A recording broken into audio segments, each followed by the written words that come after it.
আসসালামু আলাইকুম রহমতুল্লাহি ওয়া বারাকাতুহু। সম্মানিত দর্শক, বাংলাদেশের রাষ্ট্র ক্ষমতায় যারা আছেন এবং রাষ্ট্র ক্ষমতা থেকে যারা চলে গেছেন, আওয়ামী লীগ, এবং যারা আবার আসতে চাচ্ছেন খুব দ্রুত। কারা আসতে চাচ্ছেন? আওয়ামী লীগও আসতে চাচ্ছে, জামাত এবং এনসিপি তারাও আসতে চাচ্ছে। ক্ষমতা আসতে চাচ্ছে ডক্টর মোহাম্মদ ইউনূস থেকে শুরু করে অন্য যে সকল অপ্রকাশিত এবং গুপ্ত শক্তি রয়েছে তারাও। ফলে আমাদের এই বাংলায় এই মুহূর্তে যে সমস্যাগুলো দেখা দিচ্ছে, এত সমস্যা আমি আমার জীবদ্দশায় দেখিনি। আর ইতিহাসের বইতে সুবে বাংলার যে সকল সমস্যার কথা নানা সময় পড়েছি, তো সেই সকল সমস্যা যদি একীভূত করা হয়, আমার কাছে মনে হয় 2026 সনের এই সময়টি, আজকে ঠিক পহেলা বৈশাখের একদিন আগে সোমবার দিন যখন এই অনুষ্ঠানটি ধারণ করছি, তখন মনে হচ্ছে যে আমাদের রাজনীতিকে ঘিরে, আমাদের ক্ষমতাকে, রাষ্ট্র ক্ষমতাকে কেন্দ্র করে যে সকল নয়েস হয়, সুদূর বুদুর, চক্কর ভক্কর, যে সকল কথা আমরা আঞ্চলিক ভাষায় বলি, তা একেবারে সর্বোচ্চ পর্যায়ে খেলাধুলা চলছে। সংসদের বিরোধী দল জামাত এবং এনসিপি তারা স্পষ্টভাবেই এখন সরকারের দিকে আঙ্গুল উঁচু করছে, বলার চেষ্টা করছে যে কথা দিয়ে আপনারা কথা রাখেননি। আবার এনসিপিরই অন্য একজন নেতা বেশ কয়েকদিন আগে তিনি একটি স্ট্যাটাস দিয়ে সরকারকে বলার চেষ্টা করছেন এবং বিরোধী দলকে আক্রমণ করে বলার চেষ্টা করছেন যে তাদের মধ্যে যে সমঝোতা হয়েছে, ক্ষমতার ভাগাভাগি এবং আসন ভাগাভাগি এবং একটি সমঝোতার নির্বাচন, সেই নির্বাচনে ছাত্রদেরকে, বিপ্লবীদেরকে এত সস্তা এবং এত কম মূল্যে বিক্রি করা হয়েছে, যার জন্য সেই ছাত্রনেতা তিনি বলছেন যে আমার আফসোস লাগছে, মায়া লাগছে ছাত্রদের জন্য। তো এরকম অসংখ্য ঘটনা আপনারা দেখতে পাবেন যে ঈদ শেষ হতে না হতেই, অর্থাৎ পবিত্র ঈদ উল ফিতর শেষ হতে না হতেই রাজনৈতিক যারা নেতৃবৃন্দ রয়েছেন তারা তাদের কথা এবং ভাষা পরিবর্তন করে ফেলেছেন। জামাত তাদের যে সকল প্রক্সি সংগঠন রয়েছে সেগুলো, এবং ছোট ছোট দলের বড় বড় নেতা, তারা অকথ্য, অশ্লীল, অশ্রাব্য ভাষায় বিএনপিকে আক্রমণ করছে এবং বিএনপির যে সকল শীর্ষ নেতা রয়েছেন, যেমন তারেক রহমান সাহেব আছেন, সালাউদ্দিন সাহেব আছেন, আমির খসরু মাহমুদ চৌধুরী সাহেব আছেন, তাদের ছেলের সন্তান, এবং আরও অনেক তাদের একান্ত ব্যক্তিগত যাদের সঙ্গে, নারী এবং পুরুষ যাদের সাথে সম্পর্ক রয়েছে, তাদেরকে খোঁটা দিয়ে নানা রকম কথাবার্তা বলা হচ্ছে। এর মধ্যে আইনমন্ত্রী এবং স্বরাষ্ট্রমন্ত্রী এই দুইজন বিরোধী দলের আক্রমণের একেবারে সর্বোচ্চ লক্ষ্যবস্তু। কতগুলো বিষয়, প্রকাশ্য যে বিষয়, সে বিষয়গুলো নিয়ে তাদের দ্বন্দ্ব সংঘাত হচ্ছে, যেমন জুলাই সনদ, সংস্কার প্রস্তাব ইত্যাদি। কিন্তু পর্দার আড়ালে যে বিষয়গুলো নিয়ে তাদের মধ্যে দ্বন্দ্ব এবং সংঘাত, সেটার মূল বিষয় ছিল যে তাদের ক্ষমতার ভাগাভাগির একটা সমঝোতা ছিল। সংসদের ডেপুটি স্পিকার এই পদটা নয়, এটি জাতীয় সরকারের প্রস্তাবনা ছিল। ২ নম্বর হলো যে বিরোধী দল এবং প্রধানমন্ত্রী এই দুয়ের মধ্যে ক্ষমতার একটা সমন্বয় ছিল, যেটা এখন একছত্রভাবে প্রধানমন্ত্রীর কাছে চলে গেছে। ৩ নম্বর হলো যে ডক্টর মোহাম্মদ ইউনূস তাকে রাষ্ট্রপতি বানানো হবে। রাষ্ট্রপতির ক্ষমতা এখন যেভাবে আছে সেই ক্ষমতা বৃদ্ধি করা হবে এবং প্রধানমন্ত্রী এখন যে ক্ষমতা রয়েছে সেই ক্ষমতা কমানো হবে। এই বিষয়গুলো ক্ষমতায় আসার সঙ্গে সঙ্গে বিএনপি বেমালুম ভুলে গিয়েছে, এবং এটা ভুলে যাওয়া স্বাভাবিক।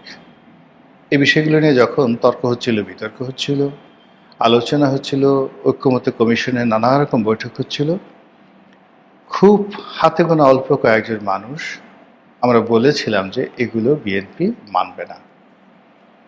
বিএনপি শুধুমাত্র কালক্ষেপণ করার জন্য বা যে কোনো মূল্যে নির্বাচনটি অনুষ্ঠানের জন্য যতটুকু কৌশলী হওয়া দরকার, যতটুকু নেগোশিয়েবল পাওয়ার তাদের থাকা দরকার, ঠিক ততটুকুই তারা প্রদর্শন করেছে এবং তারা তাদের সর্বোচ্চ অভিনয় দক্ষতা দ্বারা প্রতিপক্ষকে রীতিমতো বেকুব বানিয়ে দিয়েছে। তারা নিজেদেরকে সহজ সরল, ইনোসেন্ট, সাধ্য তেঁতুলের বেশি, সদ্য প্রসূত নবজাতক সন্তান, তাদের মধ্যে যে ধরনের একটা পবিত্র ভাব থাকে, ওইরকম বিএনপির অনেক নেতা নিজেদেরকে ওইভাবে উপস্থাপন করেছেন। তারা কোনো অবস্থাতে বিদ্রোহে যাননি, বিপ্লবে যাননি এবং সরকারের সঙ্গে অর্থাৎ ইউনূস সরকারের সঙ্গে কনফ্লিক্ট এবং কন্ট্রাডিকশনে যাননি। ফলে কি হলো, তারা বিজয়ী হয়েছেন কৌশলে। আর তাদের কাছে জামাত, এনসিপি এবং ডক্টর মোহাম্মদ ইউনূস সহ যে সকল গুপ্ত শক্তি আছে বাংলাদেশের ভিতরে এবং দেশের বাইরে, যে সকল ডিপ স্টেটের স্টেক হোল্ডার যারা আছেন, তারা সকলে রীতিমতো ধরা খেয়েছেন। এখন এই ধরা খাওয়া পর্যন্ত যদি ঠিক থাকতো তাহলে কোনো সমস্যা ছিল না। সমস্যাটা হলো যে গত 17 মাস 18 মাসে যে সকল কর্মকর্তা কর্মচারী প্রজাতন্ত্রে নিয়োজিত হয়েছিলেন, অনেকের সঙ্গে টাকা পয়সারও কিন্তু লেনদেন হয়েছিল বলে অভিযোগ আসছে। এখন তাদের সবাইকে বাদ দিয়ে দেওয়া হয়েছে। কাজেই সাবেক সরকারের যে সকল কর্তা ব্যক্তিদের আলুর দোষ ছিল, পেঁয়াজের দোষ ছিল, যারা টাকা পয়সা নিয়েছেন বলে অভিযুক্ত হয়েছেন বা তাদের বিরুদ্ধে নানা রকম কথাবার্তা হচ্ছে, তাদের প্রাণবায়ু এখন রীতিমতো হলকমের কাছে চলে আসছে যে এই সকল বিষয় যদি প্রকাশিত হয় যে 100 কোটি টাকা নিয়ে, 200 কোটি টাকা নিয়ে একটি নিয়োগ দেওয়া হয়েছে 2 বছরের জন্য, 5 বছরের জন্য, এখন সেটা 3 মাসের মাথায় শেষ হয়ে গেছে, এখন কি হবে?